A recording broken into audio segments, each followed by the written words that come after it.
Welcome back and good to see you. Wonderful winter is fading away into a nice climate. Spring and autumn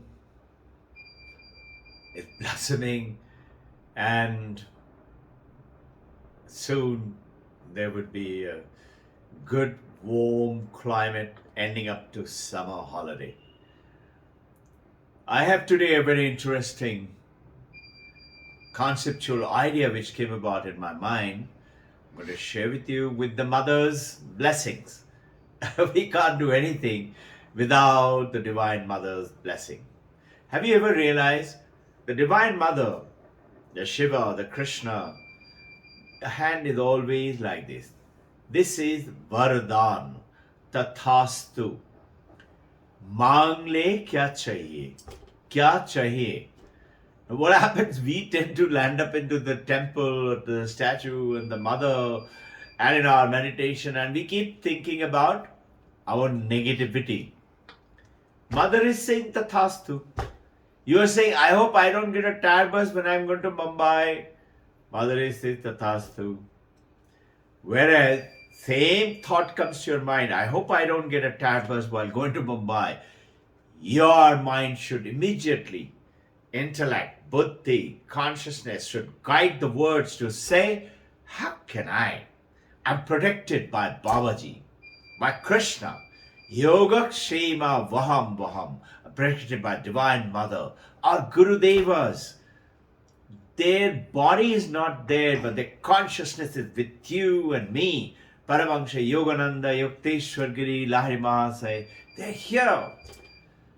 And you've read that book, autobiography, where Paramahansa Yogananda was very sick from cholera. He was about to die. And mother was praying to Lahiri Mahasaya, who was her guru. And Paramahansa Yogananda writes, a light came from the picture and fell upon me. And I started to feel from totally down. He didn't know at that time what is dying and all that.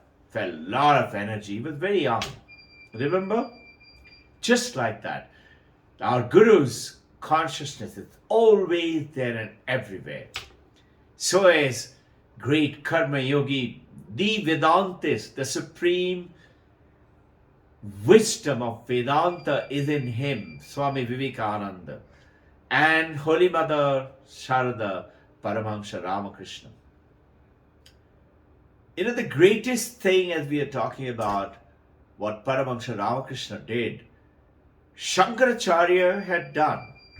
Shankaracharya had said, Jagat Mithya, Brahma Satyam. Brahma alone is true and all is false. And you and I have been talking about it. We have been saying, no, what it appears, it's an appearance. The waves are appearance. The true thing is the water. The ornaments are appearance, it's the gold. The clay pot is an appearance, the clay. Paramahansa Ramakrishna for the first time and Vivekananda went ahead and searched it across the world. He says, Brahma Satyam, Jagat Satyam. After all, what is Jagat? Jagat is nothing else but the explanation and expression of the Brahma. How can it be false? It is true. And you and I are in this world, in that called Jiva and the Jagat. Remember Hanumanji's famous quote, which Paramahansa Ramakrishna used to say it very often. Rama asked Hanumanji, what do you think about this, me? Hanumanji say, Deha buddhya dasuham. When I look at myself as a body and a mind, I'm your servant. Jiva buddhya tadam sakha. When I think myself as a jiva, that is atma, shariram, manas, I'm your friend. Atma buddhya tameva aham. When I think of myself as the soul or the spirit, there is no difference between you and I. Iti venishchaya buddhi. Which one is right? He says all of them are right. And this is what Paramahansa Ramakrishna went and showed to the world. I covered it in the last session of the Sunday. If you recollect, Reflect upon them. Listen to it again and again. I keep listening to my talk again and again because I don't do the talking. It's the mother, the guru, the talking. I'm blessed to be the mouth, the speaker, the Amazon.com delivery guy. I was listening to it. And he said, every religion in the world, Paramahansa Ramakrishna Vivekananda brought this message to the world. Every religion in the world follows either Bhakti Yoga, theistic religion. God is the supreme and we are small, and God is the father and the mother. Second is Raja Yoga, practice through meditation, attain samadhi, like Patanjali Yoga Sutra. Karma Yoga, third, work for the service and service to the mankind. Shiva Gyan, Seva to Jiva. If you do Seva to Jiva, Jiva Seva, Shiva Gyan, you will attain the knowledge of the Shiva, Karma Yoga, and the Jnana Yoga. Cut all the darknesses, all the obstacles with the knowledge of the Jnana. I know it cannot be anything but this, because this is so. This is what Vivekananda, Paramahansa Ramakrishna brought it to the world. What does that mean? It means every religion in the world will take you to that oneness. How does it mean? How does it apply here? Because he said there is no religion in the world which does not observe or follow either one of these principles. Bhakti Yoga, Raja Yoga, Karma Yoga, Jnana Yoga. They are the only 4 yogas. And all religion follows either one or all of them. And have you realized, dear devotees, you and I, we follow all 4 of them. So we have a great opportunity. And the most important today's message is something. Pay attention. Listen to it carefully. We shall elaborate it on Sunday, but don't wait for Sunday. Reflect on it. Do send some questions. We would love to deal with each other and share our knowledge. Before I do that, let's seek Mother's blessing. Asato ma satgamaya, tamaso ma jyotir gamaya, mrityurma amritam gamaya. Om Shanti, Shanti, Shanti. May the Divine Mother, God, our Gurus, Mahavatar Babaji, Sri Shri Krishna, bless us all, hold our hand. Yogakshema Vaham Vaham, take us across. Jai Guru. So today's message is, the name came out very simple, is called, we all love to cut corners, shortcut. So this came from a story. Let me start with a story. This was a small town in Germany. And this town was called Brunsbury. And it produced one of the world's greatest of mathematicians. And teacher came that day in the class to go ahead and give this 10-year-old approximate age of the students a task. He didn't know, the teacher. The students didn't know. He gave the task, and those days it was a slate in which you have to write and calculate and hand it over the slate, and the homework complete, or the work in the class project complete. What was the task? Add 1 to 100. 1 plus 2 plus 3 plus 4, like that. And tell me how much is it. Now, the teacher wanted to actually snooze and sleep for a while. He knew students, they're going to take a lot of time. Now, as soon as they finish, there is this great mathematician about 250 years ago called Robbin Ghosh. As the teacher finished talking, Carl Friedrich Gauss looked at this and he got up and he said, "Sir, the answer." The teacher was shocked and was also angry because his snooze was cut off, no? He was thinking, I'm going to sleep for a while, snooze. And he was walking around with a stick. He thought, now I'm going to cane this boy. Carl Friedrich Gauss. And when the teacher saw, he saw the answer is correct. 5050, 5050. He was shocked. How did you do it? Now, what did Friedrich Gauss do? Very simple. Try it out yourself. Add 1 plus 2 plus 3 plus and go to 100. How much is it? Say, Carl Gauss saw immediately a shortcut. 1 plus 100 is 101. 2 plus 99 is 101. 3 plus 98 is 101. 4 and 97 is 101. He saw this symbol, a simile, the first digit and the last digit. And as it is reducing, and how many pairs are like that? He immediately saw there are only 50 pairs. All he did, he just multiplied and he got the answer, 5050. Now, you and I have studied in the school, I don't know if you remember,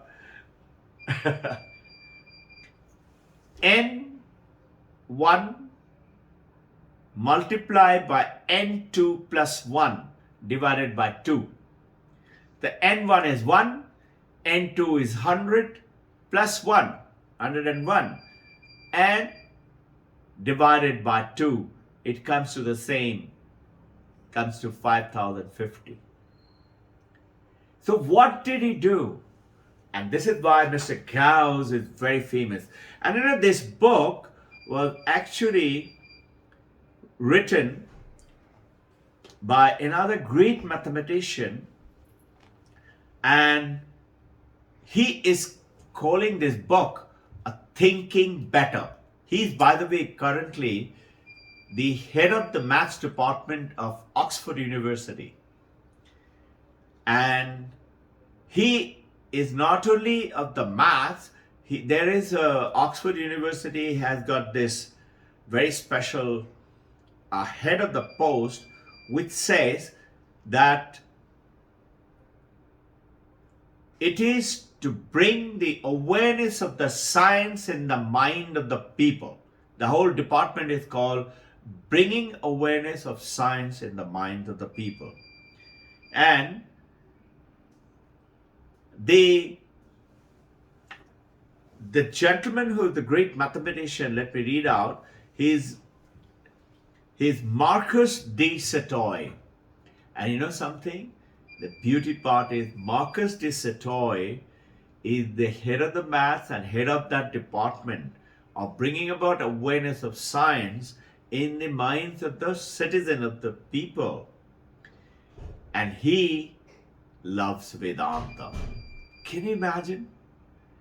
Not only that, he's written this book. He's a great personality in the world today, and he has actually replaced, sometime back I had talked to you about Richard Dawkins.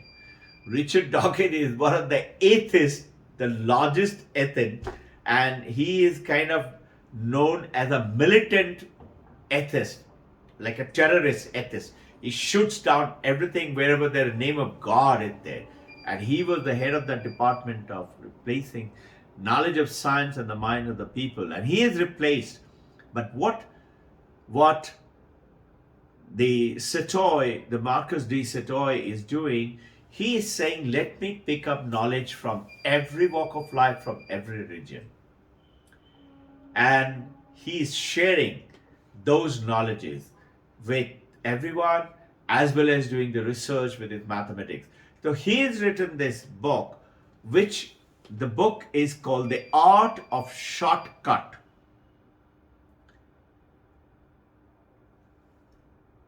In which he's saying, can you make your mind empty?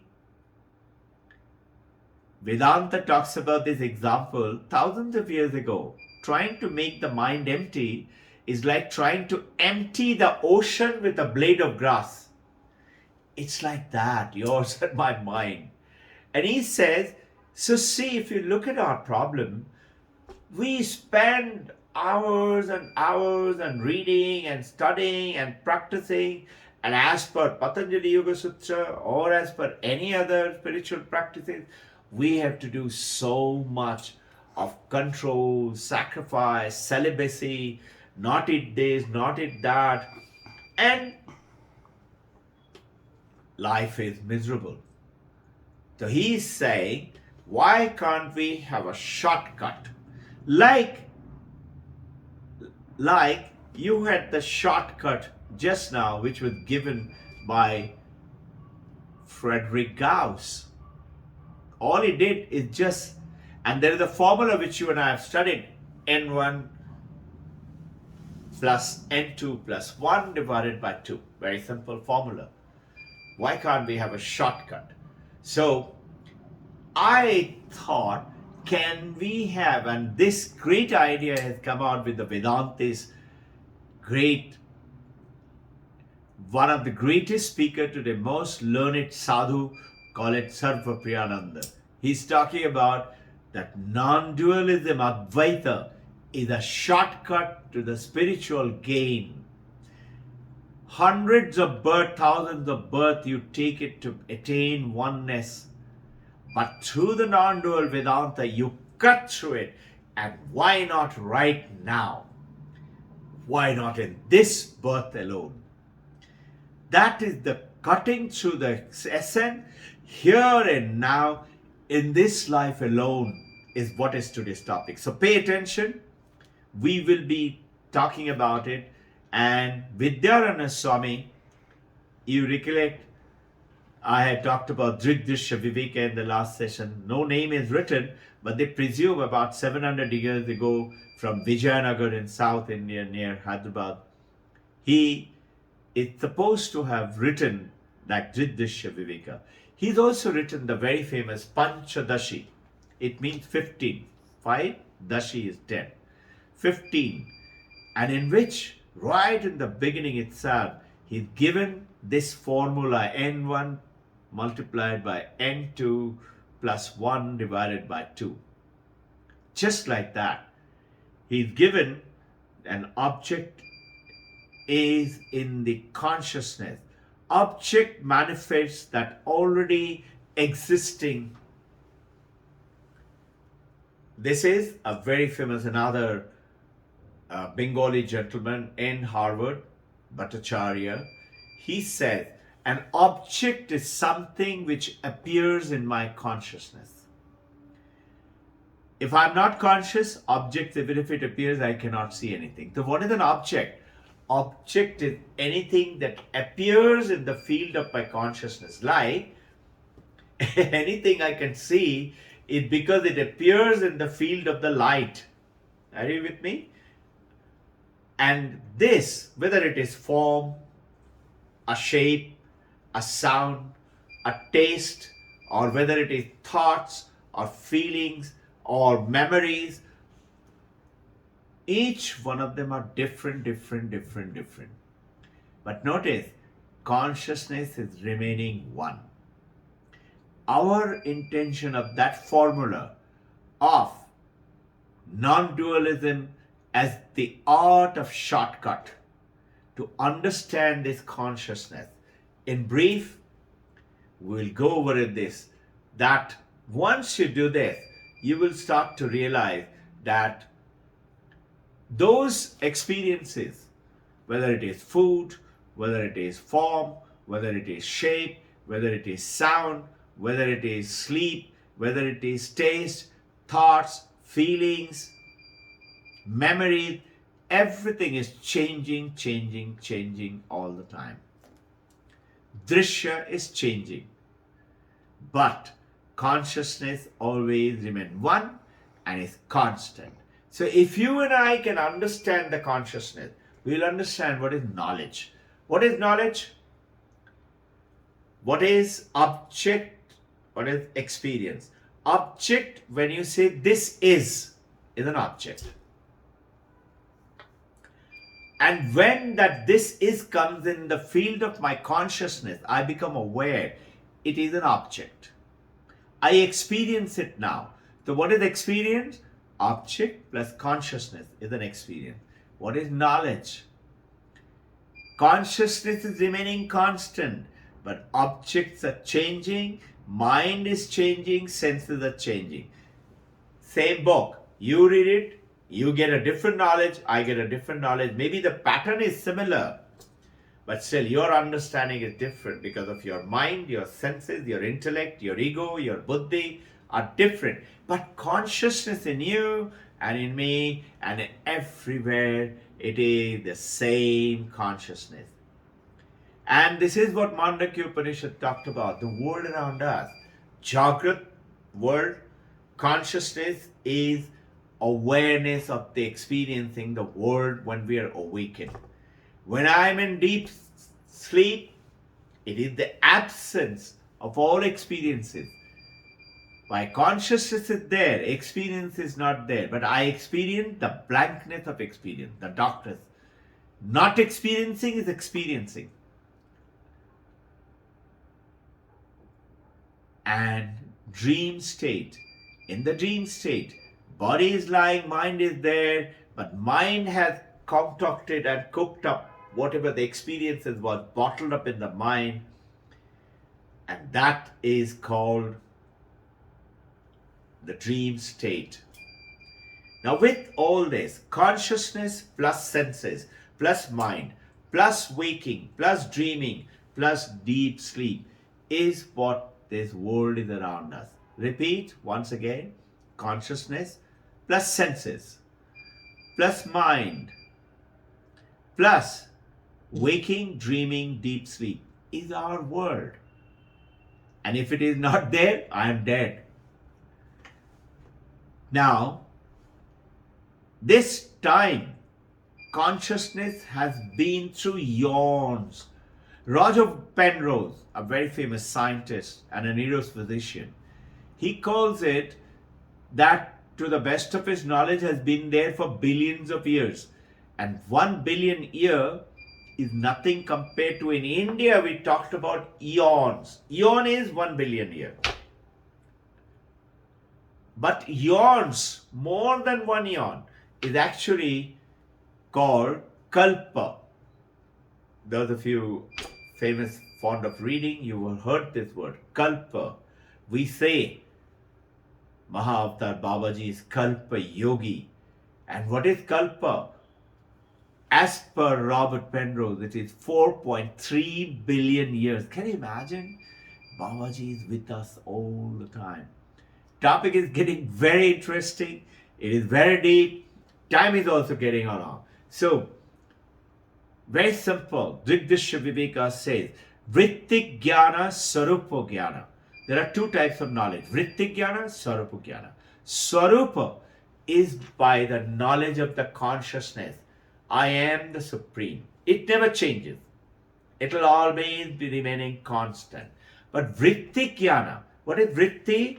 Recollect, I see a rose through the eye, optical lens, image goes to the neuron, synapses goes to the brain, which in turn goes to the mind.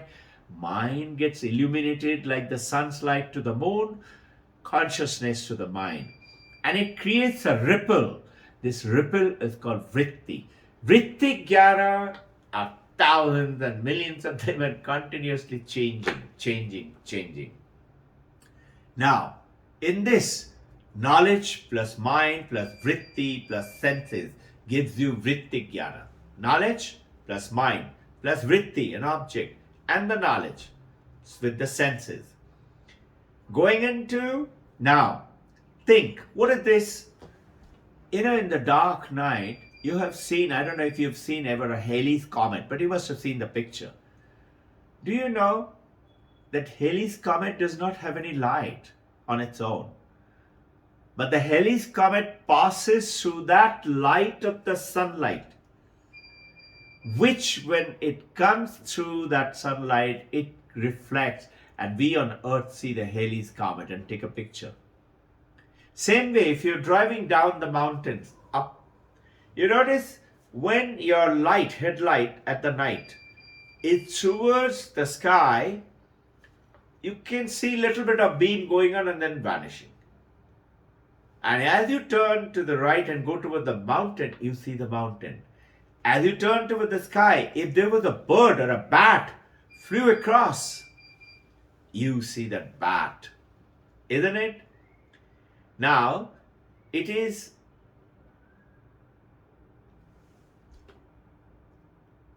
trying to express sun by seeing that sun in a full day light on the garden on a pot of water, and I see the sun reflecting in that pot of water, and I say, I'm trying to express that sun, the mightiest of the mighty, autocratic, monocratic. I'm trying to express it with that pot of water. It is like that. But if you understand that consciousness, understanding is swaprakasha, the moment you realize it is, if you try to understand it, even David Hume, a very famous scientist, he say, I can't understand what is this self, what is this soul, what is this spirit. Great philosopher, great scientist. Try to express it, you cannot. But the moment you realize it, understand it, it immediately comes into your awareness. You've done it. Consciousness can then know itself. Swaprakasha. It turns toward inside and looks at it itself. And we had done the last Sunday session in which we talked about is that the object cannot know itself. It needs the consciousness through the mind, through the intelligence, through the senses for it to be known. So what does the object do? It manifests the consciousness. It brings into reality the consciousness. If there was no object like the sun, like the driving light going into the sky, or the comet, if the comet did not come, you will not see, you will see a dark sky. I hope it is coming very simple and clear. Similarly, remember we did the practice of the sound of the chirping of the insect? Or we did the practice, we silenced our mind and we sat still and we could hear the chirping of the insect in that beautiful, the red lotus lake. Same thing is with the sky, blue sky. You see the blue sky and then you drop the sky in your mind. You will see that light. That light is that consciousness. That is called the path of jnana. And anything can be used, a sound, a knowledge, a disturbing thing, a loving thing, can be used to turn inwards with the awareness, with the consciousness. So, knowledge of our real nature is to get to where am I. Think for a second. If I tell you, go to Pune airport, you know what to do. You will get into the car or the bike or call for a taxi and go to the airport. But if I ask you, go to where you are right now, go, understand this, to where you are right now. If I try to do something, I'll go away from where I am, no? Isn't it? And this is what it meant. Often people ask, devotees ask, all right, it's very nice, Jnana Yoga, cutting the sword and things like that. I want to attain moksha this life itself. What do I have to do? It's like trying to go where I am. You can't go. What do you become? You become aware. You use that consciousness of awareness. So, whatever the changes occur, it's in the body and the mind. I am not that. Mano buddhi chitta ahankar na aham. The old age belongs to the body. It will keep on. Asti jayate vardate viparik nakshate aparik nakshate nashyate. It will happen. But I am not changing. That the body is changing. Mind is changing. I am not changing. And this depression, pain, suffering belongs not to me. I am the seer. I am the drashta. You become, you know, I am the Anantam. And you are utilizing in your meditation, in your Shravanam, Mananam, Nididhyasanam, this practice, and you realize Desha Kala Vastu Paricheda, I'm beyond the Desha Kala Vastu, that I. And you are not the imperfection of your body or of your mind. You are Purnamada, Purnamidam. I love that sloka, whoever created it. So, anytime you're saying, I am here, you're there. No, it is the space which is, and which is the space is in your awareness. So we will understand this little more. In your life, all your life, in every experience that you've got, is your awareness, your consciousness. Without that, world vanishes. I'm in coma, world is not there. Unconscious, I'm dead, world is not there. So, understand it very simple. Matter producing consciousness with the theory of the Westerners. Brain is producing the consciousness. It's a folly. It is the matter is Swarupa Jnana, is appearance of the consciousness awareness. Matter is just become aware, just like this earth is. So, does the consciousness need success and failure? Does it need ananda or sadness or happiness and joy or suffering or well-being? No. The consciousness awareness is always is that perfection. Satyam Jnanam Anantam. Ananda. The consciousness is Purnam. It is Anantam. And you are beyond Desha Kala Paricheda Vastu. So, very simple. Space, this entire universe, this world, the planets, the comet, the galaxies, appears in you. You is who? The consciousness. Not the body, not the mind. You will say me. The moment we align ourselves with the body and mind, there is separation, smallness. How can it be? Not possible. And it is in you. You. It is appears to you. It is appears in you, in your consciousness, in your awareness. And meditate on it. The shortcut, N1 multiplied by N2 plus 1 divided by 2, 1 to 100, 5050, is what? The last word of this today's is the space appears to you, space appears in you, space is you. Om.